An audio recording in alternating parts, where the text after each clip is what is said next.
ఈరోజు మనం మాట్లాడుకునేటువంటి టాపిక్ విషయం చాలా ముఖ్యమైనటువంటి విషయం, చాలా ఇంపార్టెంట్ విషయం. ఇప్పుడు సొసైటీలో జరుగుతున్నటువంటి సిచ్యువేషన్స్ బట్టి ఈ యొక్క వీడియోని నేనైతే చేస్తున్నాను. సో ప్రతి ఒక్కరు కూడా చివరి వరకు ఈ వీడియోని చూడండి, చాలా ఇంట్రెస్టింగ్ గా ఉంటుంది. ఈ రోజు మనం మాట్లాడుకునేటువంటి విషయం marriages are made in heaven. దీని యొక్క అర్థం ఏంటి? ఒకప్పుడు ఇది ఒక డివైన్ యొక్క కనెక్షన్ లాంటిది, దేవుడే కుదిర్చినటువంటి బంధం అని నమ్ముతూ ఉండేవారు. కానీ ఈ రోజు కాలంలో ఈ యొక్క మాట ఒక వాట్సాప్, ఇన్స్టాగ్రామ్, ఫేస్బుక్ యొక్క కొటేషన్ గా మారిపోయింది. ఇంతకీ మ్యారేజ్, పెళ్లి అంటే నేటి యువత ఏమనుకుంటున్నారు? మ్యారేజ్ అనేది ఇప్పటికీ తప్పనిసరేనా, లేక ఒక ఆప్షన్ మాత్రమేనా? వీటన్నిటిని మనం ఒకసారి చర్చిద్దాం. గతంలో పెండ్లి అంటే, అప్పట్లో పెండ్లి అంటే రెండు కుటుంబాల యొక్క కలయిక. పెద్దలే నిర్ణయించేవారు. జాతకం, గోత్రం, కులం, కుటుంబం అన్నీ చూసి కుదిర్చేటువంటి ఒక పెళ్లి కుదిరితే విడిపోవడం అనేది ఆల్మోస్ట్ అసాధ్యం అప్పట్లో.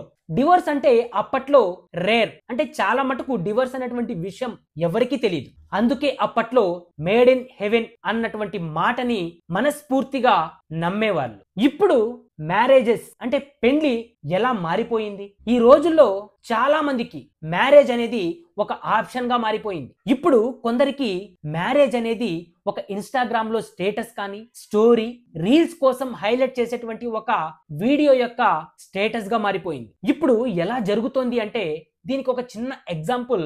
మొదట కాఫీ షాప్ లో కలుస్తారు, తరువాత ఇన్స్టా స్టోరీలో లవ్ చేసుకుంటారు, కొంతకాలం తర్వాత బ్రేకప్ అవుతుంది, చివరికి డివోర్స్. సో ఇలా ఇప్పుడు జరుగుతున్నటువంటి సిచ్యువేషన్. ఈ రోజు సొసైటీలో మనం చూస్తే జరుగుతున్నటువంటి విషయాలను బట్టి నిజం చెప్పాలంటే ఈ రోజు పెళ్లిళ్ల కంటే కూడా విడాకులు ఎక్కువగా అతి వేగంగా పెరుగుతూ వస్తున్నాయి. ఒకసారి వేరే దేశాలతో మన దేశాన్ని కంపేర్ చేసి చూస్తే అమెరికా సుమారుగా 40% డివోర్స్ రేట్ అయితే ఉంది. యూరప్ 25 నుంచి 30% డివోర్స్ యొక్క రేట్. ఇండియా కేవలం 1% మాత్రమే ఉంది ఇప్పటి వరకు. కానీ రానున్నటువంటి రోజుల్లో మన దేశం అమెరికా, యూరప్ అన్ని దేశాల కంటే ఎక్కువ రేషియోలో ఉంటుంది అని చెప్పడంలో ఎలాంటి సందేహమే లేదు. ఇప్పటికే మన దేశంలో మెట్రో సిటీస్లలో డివోర్స్ యొక్క రేటు చాలా స్పీడ్ గా పెరుగుతోంది. అంచనా కూడా వేయలేనటువంటి స్థితిలో ఈ రోజు మన దేశం ఉంది. మన దేశంలో డివోర్స్ యొక్క రేటు రాష్ట్రాల వారీగా చూస్తే కన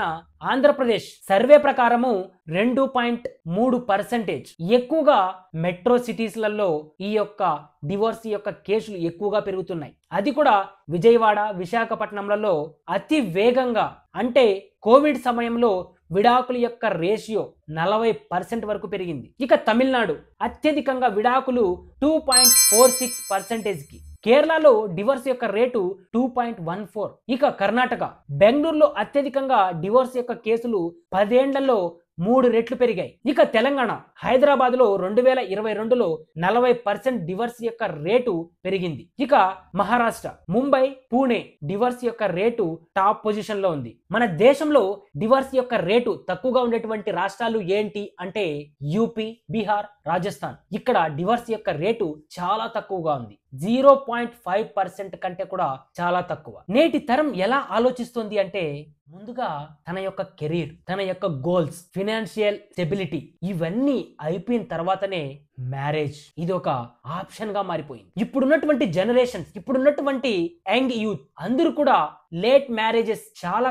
కామన్ గా ఫీల్ అవుతున్నారు. ఇంకా ముఖ్యంగా చెప్పుకోవాల్సినటువంటి విషయం ఏంటంటే, ఇప్పుడు చాలా మందికి అనుకూలంగా, సానుకూలంగా ఉన్నటువంటి చాలా మంది చేస్తున్నటువంటి విషయం ఏంటంటే, ఇది ప్రతి ఒక్కరు కూడా తెలుసుకోవాల్సినటువంటి విషయం. ప్రతి ఒక్క మెట్రో సిటీస్లలో జరుగుతున్నటువంటి ఒక విషయం. చాలా మంది, ప్రతి ఒక్కరు కూడా ఇప్పుడు మెట్రో సిటీస్లలో, ఒక బెంగళూరు, హైదరాబాద్, ఢిల్లీ, ముంబై, పూణే లాంటి మెట్రో సిటీస్లలో ఎక్కువ మంది ఫాలో అవుతున్నటువంటి జనరేషన్స్ ఏంటి అంటే లివింగ్ రిలేషన్షిప్. దీని వలన మ్యారేజెస్ యొక్క రేషియో చాలా మటుకు తగ్గిపోతుంది. లివింగ్ రిలేషన్ అనేది ప్రతి ఒక్కరికి ఇది ఒక ఇంపాక్ట్ గా మారిపోయింది. ముఖ్యంగా మ్యారేజెస్ పైన చాలా ఎఫెక్ట్ అయితే దీని ప్రభావం ఉంటుంది. ఇప్పుడు మనము లివింగ్ రిలేషన్ గురించి తెలుసుకుందాం. ఎందుకంటే ఈ యొక్క లివింగ్ రిలేషన్స్ వలన మ్యారేజెస్ అనేటివి చాలా మటుకు తగ్గుతున్నాయి. ఈ యొక్క లివింగ్ రిలేషన్ గురించి ఒక చిన్న ఎగ్జాంపుల్ చూద్దాం. ఒకరు నార్త్, ఇంకొకరు వెస్ట్. వీళ్ళిద్దరూ బెంగళూరులో జాబ్ చేస్తున్నారు. సో ఎప్పుడైతే వీళ్ళిద్దరూ బెంగళూరులో కలుస్తారో వీళ్ళిద్దరూ ఒక అండర్స్టాండ్మెంట్ కి వస్తారు. ఏంటంటే లివింగ్ రిలేషన్ అనేటువంటి కాన్సెప్ట్. ఇంతకీ లివింగ్ రిలేషన్స్ కాన్సెప్ట్ ఏంటి అంటే వాళ్ళిద్దరూ కుదుర్చుకునేటువంటి ఒక ఒప్పందం. వాళ్ళిద్దరూ డిసైడ్ చేసుకొని ఒక ఫ్యామిలీ మాదిరిగా ఒక హౌస్ కి రెంట్ కు దిగుతారు. ఇద్దరు వేరే వేరే జాబులు చేస్తారు, కానీ ఉండేది అంతా కూడా ఒకే ఇంట్లోనే. మొత్తానికి ఇది ఒక ఫ్యామిలీగా, ఒక మ్యారేజ్ కపుల్ గా డిసైడ్ అవుతారు.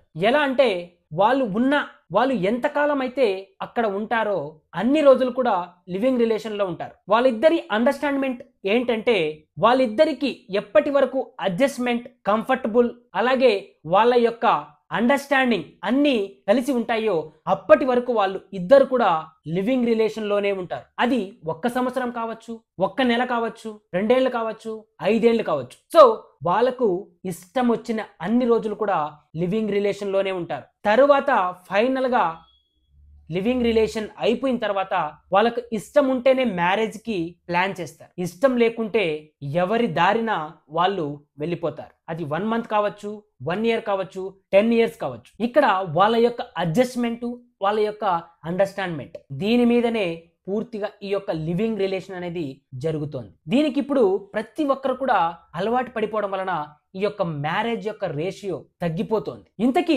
మ్యారేజ్ అంటే అడ్జస్ట్ చేయడం కాదు, అండర్స్టాండింగ్ ఉండాలి అని భావిస్తున్నారు. ఇప్పుడున్నటువంటి యూత్ పెండ్లి పైన చాలా డౌట్స్. ఇంతకీ కంఫర్టబిలిటీ ఉంటుందా లేదా, డివర్స్ అవుతుందేమో, ఫినాన్షియల్ బర్డన్స్ ఎక్కువగా పెరిగిపోతాయేమో, ఈ డౌట్స్ వల్ల చాలా మంది ఇప్పుడున్నటువంటి యూత్ అందరూ కూడా మ్యారేజెస్ చేసుకోకుండా ఆలస్యం చేస్తున్నారు. చాలా మంది సింగిల్ గా ఉండిపోతున్నారు. ఈ మ్యారేజెస్ పైన సోషల్ మీడియా యొక్క ప్రభావం ఎలా ఉంటుంది, ఎంతవరకు ప్రభావం చూపుతుంది అంటే ఇన్స్టాగ్రామ్, ఫేస్బుక్, యూట్యూబ్ వంటి కొత్త ఆలోచనలు, కొత్త లైఫ్ కి ఎక్స్పెక్టేషన్స్, రియల్ లైఫ్ కంటే కూడా రీల్స్ లైఫ్ కి ఎక్కువగా యూత్ అలవాటు పడిపోయారు. ఇంకా ఎక్స్పెక్టేషన్స్ ఎక్కువగా పెరిగిపోయాయి. ఇంకా చెప్పాలంటే మిస్అండర్స్టాండింగ్స్ ఇంకా ఎక్కువగా పెరిగిపోతున్నాయి. సో ఇప్పుడున్నటువంటి మహిళలు పెండ్లి పైన వాళ్ళ యొక్క ప్రభావం ఎలా చూపుతోంది అంటే ఒకప్పుడు భర్తే రక్షణ అనుకునేటువంటి సమాజం ఇప్పుడు ఎలా మారిపోతోంది అంటే అమ్మాయిలు చదువుకుంటున్నారు, ఉద్యోగాలు చేస్తున్నారు,